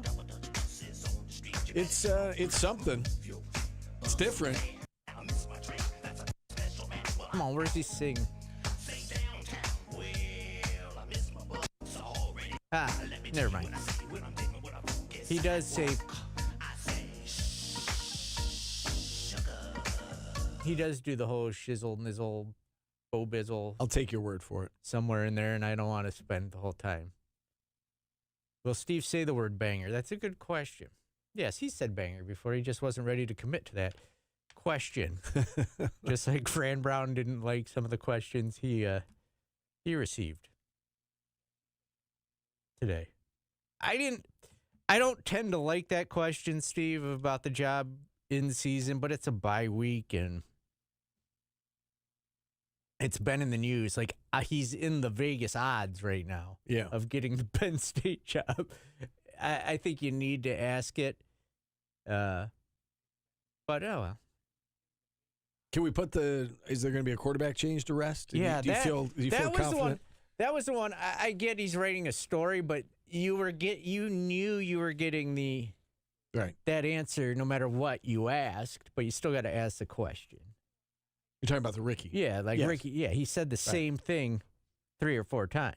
Right. You said what was the end game there in the commercial, and the end game is I'm sure one of them is writing an article, and they wanted a little bit more than Ricky's our guy. But you knew you weren't getting that after the first answer. Well, if you listen to the show, you knew that. Right? I mean, we've been saying that for the last couple of weeks, but I don't think there's any chance. I didn't think there was a chance. I certainly don't think there's a chance. After hearing that press conference, Ricky's the guy. At least for now. And, if things go south, they can always make that change. But I never thought they were making a change going into this Pitt game. I think it's too important. They got to go with, obviously, the guy they think gives them the best chance to win and is most ready to play, and that is clearly Ricky Collins at this stage. Another thing was people in the chat were asking, did we read into the way Fran Brown answered the job question? And I would say this. Don't read into it negatively or positively. I don't think he was expecting that question, and I think he was walking on eggshells as he answered it. And, he may have said things that made you feel one way or another, and I just don't think – I think he just gave the right – I think he said everything right. I'm the head coach here right now, and this is what I'm worried about. Yeah, I'm doing my job. I was hired to do, and I had no problem with the way that he – answered the question. And frankly, to your point, this isn't like, Roy Williams after losing the national title game and asking him about his future. It's during a bye week. They're not coming off a game, and it's something that's in the news. I mean, the James Franklin thing literally happened over the weekend, and, his name is going to pop up. But he knows that. You know what's good about our job, Steve, is we can talk about it because we just throw things out in the universe. We talk about hypotheticals. We do. And this is a hypothetical. Thank you. I don't like to talk about hypotheticals that have zero chance of happening. I don't think this is at zero, right? Like last year with the Adrian Autry thing, we said zero. Like, let's not talk about it. People got annoyed with us. But I don't think this is. I don't think it's zero. I don't think it's highly likely that he leaves in the offseason, but I don't think it's zero either. All right, Steve. One more thing before we go to break here. Props to Giovanni Heater, our new hire. He made a social media post for Q Sports Talk of Bert and Ernie. See, I've got it straight now. Yes. Bert and Ernie sitting on the couch and enjoying the bye week. And I went through, we normally don't get a lot of comments on our posts like that. And it got so many comments. And it made me think about social media is people post the joke. Like before social media, we used to say these things, but it was to like a group of dudes at the bar. And that's as far as it went. And I don't think people realize that when you put things on social media now, like everybody sees it.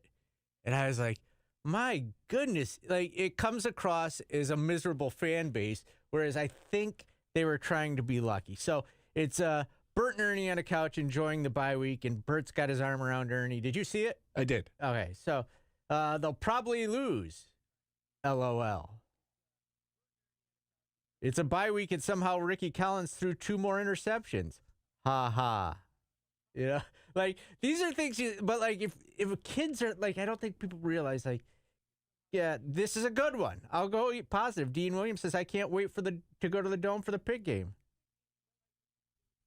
Be thankful because you'd probably be losing again if it wasn't. Since the Orange isn't playing this week, I hope they get their act together. No loss this weekend. Closest we'll get to another win. Really? He used the will. I'm done with this season at this point, unfortunately, anyways. Welcome back to the old school orange. So men's soccer won. What was that? That's a comment. Oh, yeah. Men's soccer's playing well. Four wins in a row.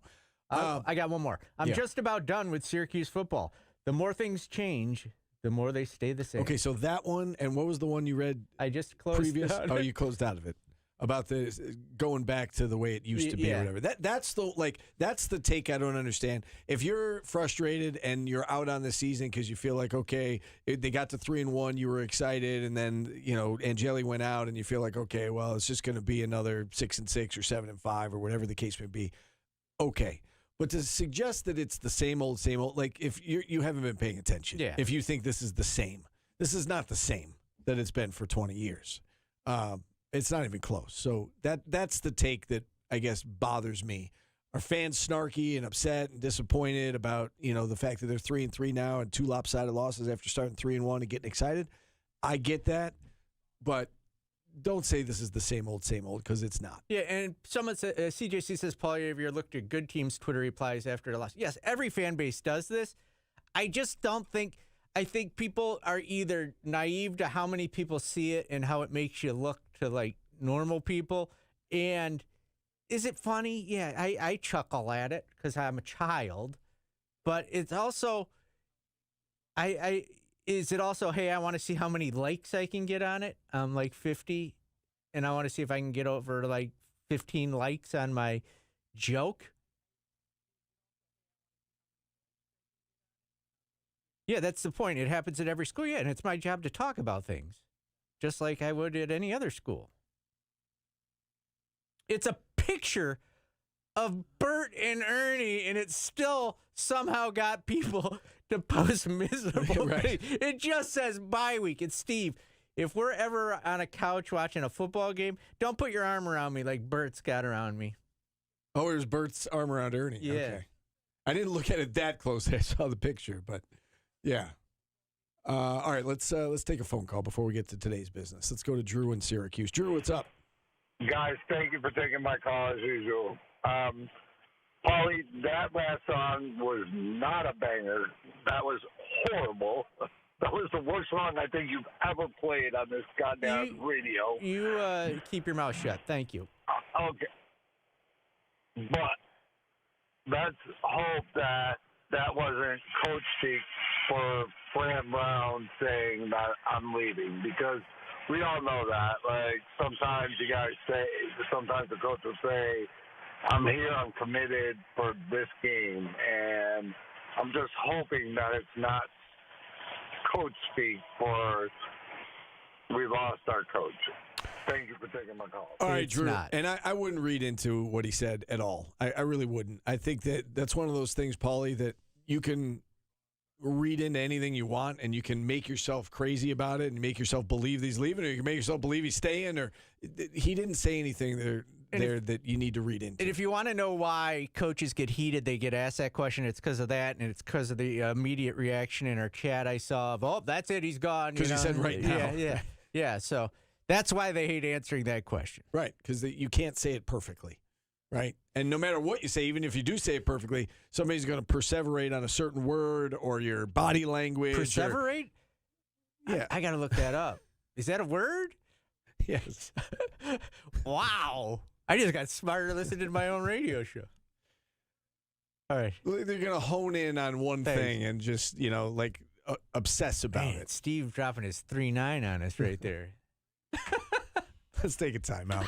Today's business is next on ESPN Radio. Hold on. My head hurts.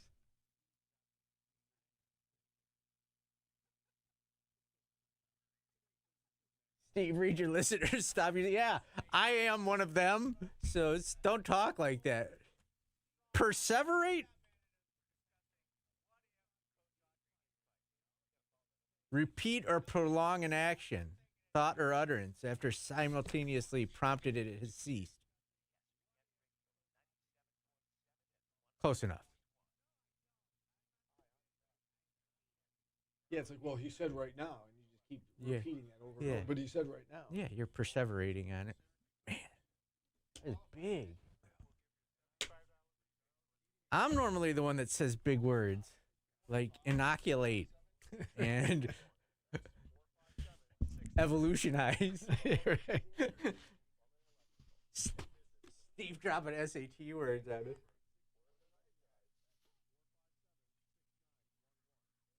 We're just only taught it at the count.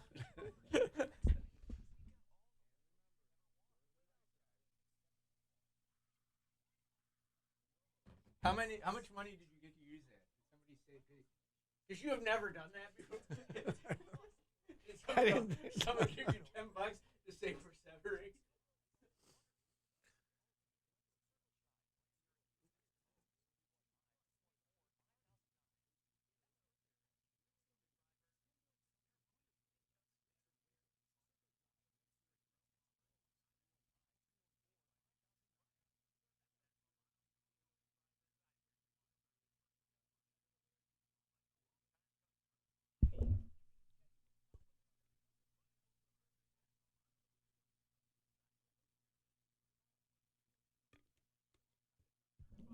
Did you actually see JC? I would believe that. I would believe it with Jordan.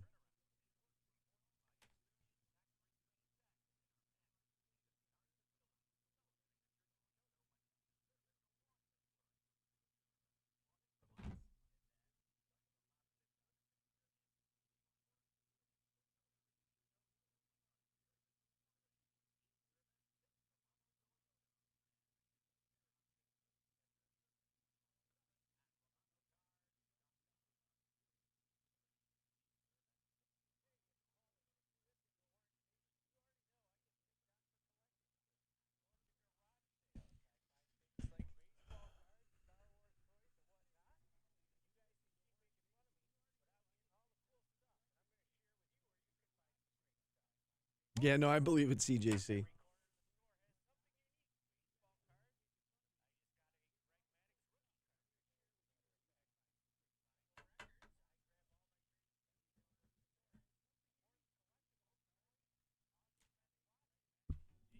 I'm going to perseverate on perseverate today.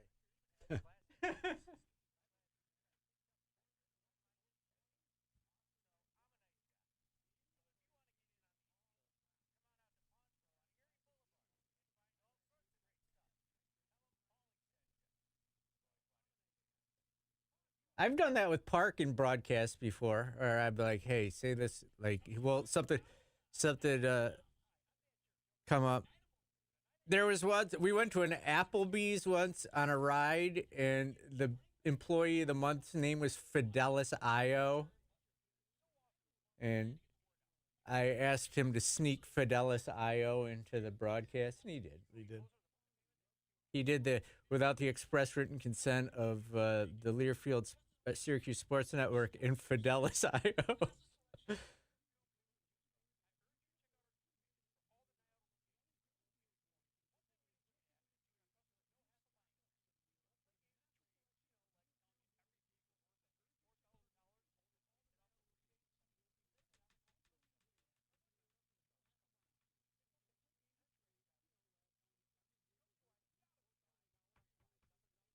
Alex Martin said that's the first time he's heard it, and he's a literature major. Do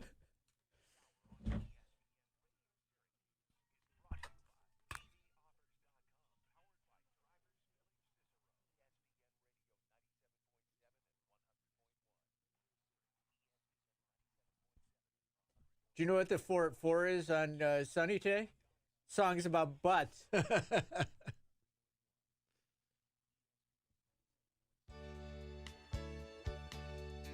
I loved this show, The Greatest American Hero. This would be the theme from it, Steve. I always said if they could remake a TV show into a movie, this would be the greatest premise because of CGI and everything you can do now. Yeah. Do you remember the show? I never watched it, but I know the show. Yeah, he was a superhero. He found a super suit that aliens gave him, and he lost the instructions to it. It's a hysterical premise. of a guy who's a superhero and does not know how to use the suit, so he's just learning on the fly. Let's go to Ryan in Virginia. Hey, can you guys hear me? No, but go ahead. Yeah, we got you. I got you, Ryan. Yeah. Okay. I'm going to go into about a 3-minute rant here today about this whole coaching carousel, so forgive me in advance. I'm not sure where to start with this whole thing, but as you guys know, we live in a world of overreactions. Paul, you're very quick to point out those on the chat board and the utter idiocy of many people that are keyboard warriors and just want to sit behind and criticize you all day. Shame on these people, number one. Be a man, pick up the damn phone, call the damn show. Number two, what is Fran Brown's record this year? Well, he's 3-3. He's 3-3.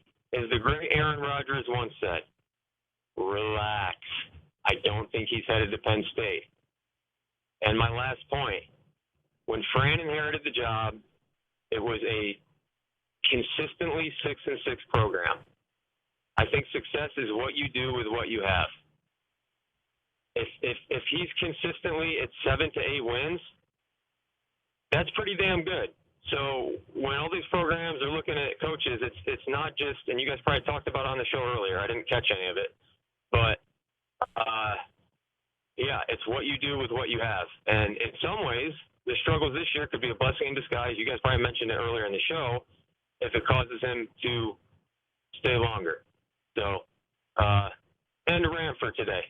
I'm excited for Syracuse football. I'm happy to have Fran Brown. As he says, I'm just trying to be here right now. I'm trying to live in the present. So let's all relax and be grateful to have Coach Brown as the head football coach at Syracuse University. All right, Ryan. Amen. Ryan acting as the voice of reason. Yes. I like it. I like how he calls out the keyboard warriors also. I'm not a fan of them. Our good friend Tim Leonard is here. It is time for today's business. Tim, what's up? Tim's a keyboard warrior. I am? Yeah. Very vicious. That's very insulting. He's very vicious on his burner account. I know. Right. Yeah, definitely have a burner account. Today's business brought to you by Superior Plus Propane. Let me ask a quick question. Yeah, of course. Of the three of us, who do you think would be most likely to have a burner account? Definitely you. No doubt. Yeah, Like, that's it's not even the a easiest question I've been I asked. don't have one. I would have said Infante. Oh, really? No. Okay. Yes. No, because Steve's so low key and just like, I don't partake in Facebook. Like, I could see him being like Fran Brown's love child or something like that on Could you? Twitter. Okay. It's you. The answer is you. I think everyone would No, agree see, it's you. Sandy says definitely Steve. I look at people who, like, no, if I'm going to say something, I'm going to say it. Like That is true. We were I guess just discussing my Twitter beef with a guy with a dirty name. If I'm going to say it, I'm going to take. I want credit for my snark. you're not afraid also to just go back at someone with your name attached to it. Yes, yeah. But I still think it would be you. I just, there's no world where Steve is like, oh my God, you know, got a burner account on the side. I don't see it. Steve. No, yeah, this is not Stephen Fonte. It's a great name. Steve, yeah, see, it's City Crease. Like, Steve would get so much joy just being a jerk under a fake name. Like, saying all the things he can't say when he's got his stupid suit on and he's acting all hoity-toity, dropping words like, what was it? Perseverate. Yeah, perseverate, that one. He's better than us in real life, and then he just wants to be one of us. All right, Tim, today's business. I'm going to talk a lot about the Penn State deal and my opinions on it once I get to my show here at 5 p.m. today. My feeling on it is if you're putting a top 5 out there right now, I don't think Fran Brown is on the top 5 list for Penn State. He might be on the top 15.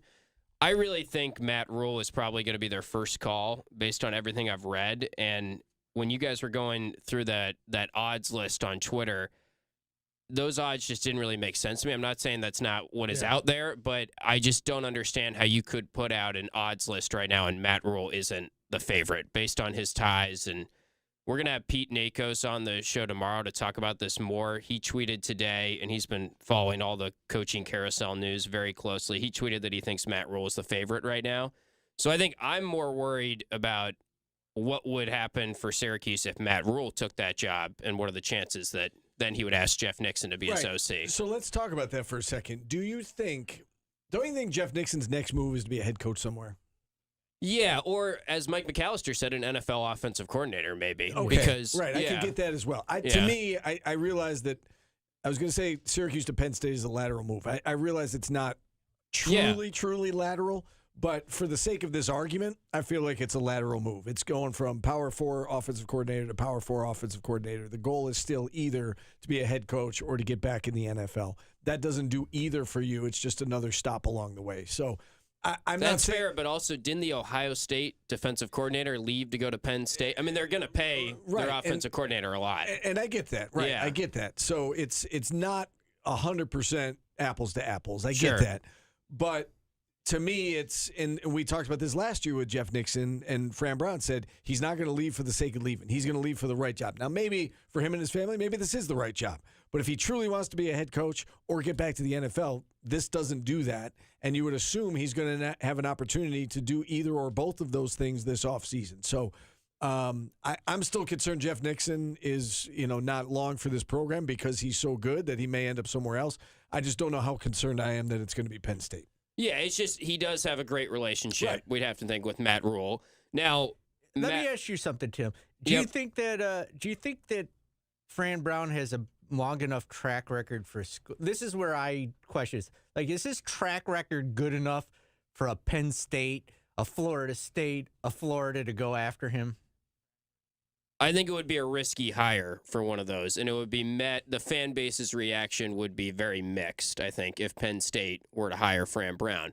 But I think if Matt Rule says no and Kurt Cignetti says no, and they go down the list, Fran is probably going to get a call because he also has a relationship, we'd have to think, with the athletic director, Pat Kraft, because they overlapped at Temple. Correct. So it's not, it's definitely a talking point. We should be talking about it. It's probably more of a chance than some of the other schools that we know of that are out there, like in Arkansas or like Penn State and the Northeast Ties. I think if you're asking Fran Brown 5-10 years ago, what's a job that you would kill to have, I think Penn State would have been on his list. But I also think he really likes Syracuse, and he said that from taking the job. Yeah. Right now, my opinion of it is he's got to win multiple years, have a couple winning seasons, and then you start to worry about it. But this ain't the year. Yes and no. I understand where you're coming from, but I do think that, listen, he won 10 games in his first year. He was on his way to another impressive season. The quarterback got hurt. We don't know He's that. trying to figure. It looked like it, okay? Right? Yeah. It looked like things were trending very much in the right direction. 3-1, coming off that win over Clemson. I think we all agree that, I don't know if they win both of those games, but I think they have a good chance of at least splitting against Duke and SMU.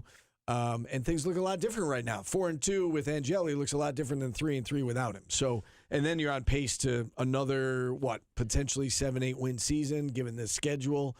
I think he's shown that he's a really good head coach who is able to recruit anywhere. And, to Tim's point, I think once you get to a certain, if names start getting crossed off the list, you're going to get to Fran Brown. Yeah, I also think fan bases are different than we're at Syracuse. We're like, oh yeah, this guy's amazing. Look at what he's done for us. Penn State, you have to win. You have to come out and win immediately. Yeah. So I don't know. It depends on how much you are willing to take the heat as an AD or the risk. If Well, look at what Indiana has turned into a national title contender, right? And I realized that Cignetti was on SU's short list as well, but they, it was I don't want to say a risky hire. Indiana and Syracuse can take those risks, though. You're saying Penn State can't? Yes. James Franklin came from Vanderbilt? Yeah. Was he considered? That's not like they hired Nick Saban at Penn State when James Franklin came on board. So I think Paulie's point holds a little bit more weight I know money is we're finding out that you can just pull money from anywhere for buyouts and stuff. But when you're coming off paying $45 million for a buyout, I mean, they probably feel like they've really got to get this right if you're Penn State. Maybe there's a little bit more of that in their head. Now, I still think you're right. Is Matt Rule a home run? Is Matt Rule a can't miss? Maybe he is. I don't know. Well, I think if you're a Penn State fan, you're not thrilled about it because he hasn't done well in big games wherever he's been, too. So if that was your concern with James Franklin. Or like Manny Diaz. Let's say it's like Manny Diaz or Matt Rule. Are those home run, hit it out of the ballpark, everybody's happy?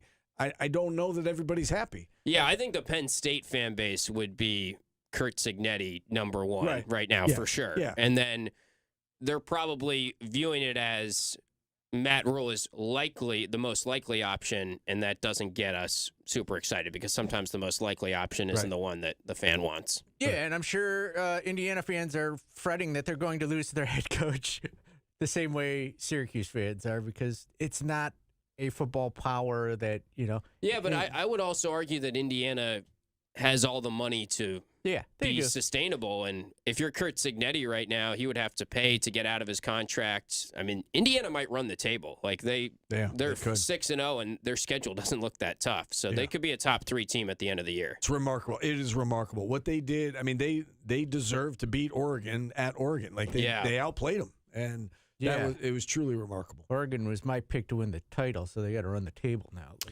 Do you have a kicker for us? I do.